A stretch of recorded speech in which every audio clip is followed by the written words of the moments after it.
ओम नमः भगवते वासुदेवाय। बोल श्री कृष्ण भगवान की जय। आप सभी भक्तजनों को मेरा प्यार भरा नमस्कार।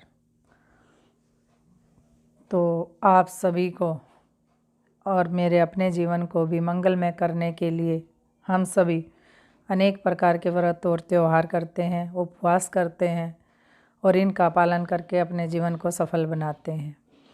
अपने सत्कर्मों के द्वारा ईश्वर की आराधना करके, साधु संतों की सेवा करके जीवन को सफल बनाते हैं। तो चलिए, मासों में जो है माघ मास का अपना अलग ही महत्व है, क्योंकि इस महीने में अनेक प्रकार के व्रत त्यौहार मनाए जाते हैं, जैसे संकष्ट चतुर्थी, काला अष्टमी, षठ तिला एकादशी, प्रदोष व्रत, मौनी अमावस्या, शिवरात्रि का व्रत भी इसी महीने में आता है। ये सब करके हम पूजा, हवन, व्रत, दान, तप, स्नान, इन सब की अपनी अपनी महिमा है। तो इस महीने पवित्र नदियों में स्नान करने का भी अपना विशेष महत्व है। तो माघ मास का महात्म पढ़ने से, सुनने से जो भी पुण्य मिलता है वो मैं आप सबके साथ साझा करती हूँ। और आज से प्रथम अध्याय को आरंभ करते हैं। तो चलिए सुनते हैं माघ मास का महात्म। प्रथम अध्याय। सारे संसार के कर्ता श्री भगवान विष्णु, देवी सरस्वती तथा श्री गुरु जी के चरण कमलों में नमस्कार करके मैं इस माघ महात्म की रचना करती हूँ। एक समय श्री सूत जी ने अपने गुरु श्री व्यास जी से कहा कि गुरुदेव, कृपा करके आप मुझसे माघ मास का महात्म कहिए, क्योंकि मैं आपका शिष्य हूँ। व्यास जी कहने लगे, रघुवंश के राजा दिलीप एक समय यज्ञ के स्नान के पश्चात पैरों में जूते, सुंदर वस्त्र पहनकर, शिकार की सामग्री से युक्त कवच और शोभायमान आभूषण पहने हुए अपने सिपाहियों से घिरे हुए जंगल में शिकार खेलने गए और अपनी नगरी से बाहर निकले। उनके सिपाही जंगल में शिकार के लिए मृग, व्याघ्र, सिंह आदि जंतुओं की तलाश में इधर उधर फिरने लगे। उस वनस्थली में अत्यंत शोभा को प्राप्त हो रही थी। कहीं कहीं मृगों के झुंड फिर रहे थे, कहीं गिद्दड़ अपना भयंकर शब्द कर रहे थे, कहीं गैंडों के समूह हाथियों के समान फिर रहा था, कहीं वृक्षों के कोटरों में बैठे हुए उल्लू अपना भयानक शब्द कर रहे थे, कहीं सिंहों के पदचिन्हों के साथ घायल मृग के रक्त से भूमि लाल हो रही थी, कहीं दूध से भरी थनों वाली सुंदर भैंसें फिर रही थी, कहीं पर सुगंधित पुष्प, भरी भरी लताएं वन की शोभा को बढ़ा रही थी, तो कहीं बड़े बड़े पेड़ खड़े थे, तो कहीं उन पेड़ों पर बड़े बड़े अजगर और उनकी केचुलियाँ भी पड़ी थी।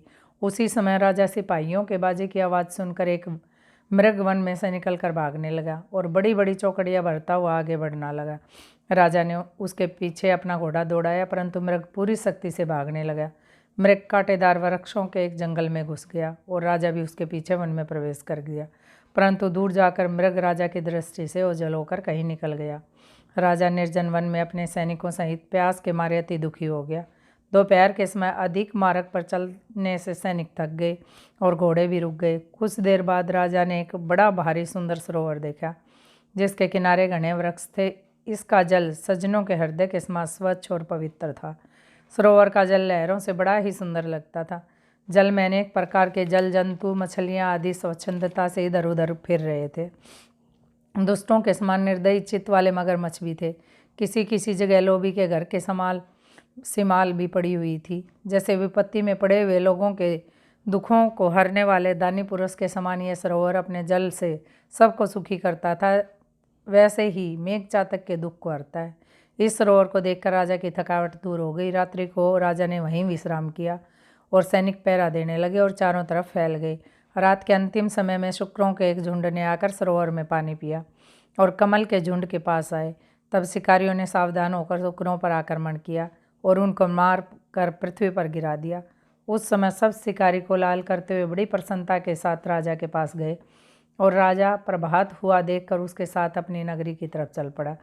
रास्ते में एक तपस्वी को देखा, जिसका शरीर तपस्या और नियमों के कारण बिल्कुल सूख गया था, जो मृगशाला और वल्कल पहने हुए था, नख, रोम तथा केश धारण किए हुए थे। राजा ने ऐसे घोर तपस्वी को देखकर बड़े आश्चर्य से उसको प्रणाम किया और हाथ जोड़कर खड़ा हो गया। तपस्वी ने राजा से कहा कि हे राजन, इस पुण्य शुभ माघ में इस सरोवर को छोड़कर तुम यहाँ से क्यों जाने की इच्छा करते हो? तब राजा कहने लगा, महात्मन, मैं तो माघ मास में स्नान के फल को कुछ भी नहीं जानता, कृपा करके आप विस्तार पूर्वक मुझे बताइए।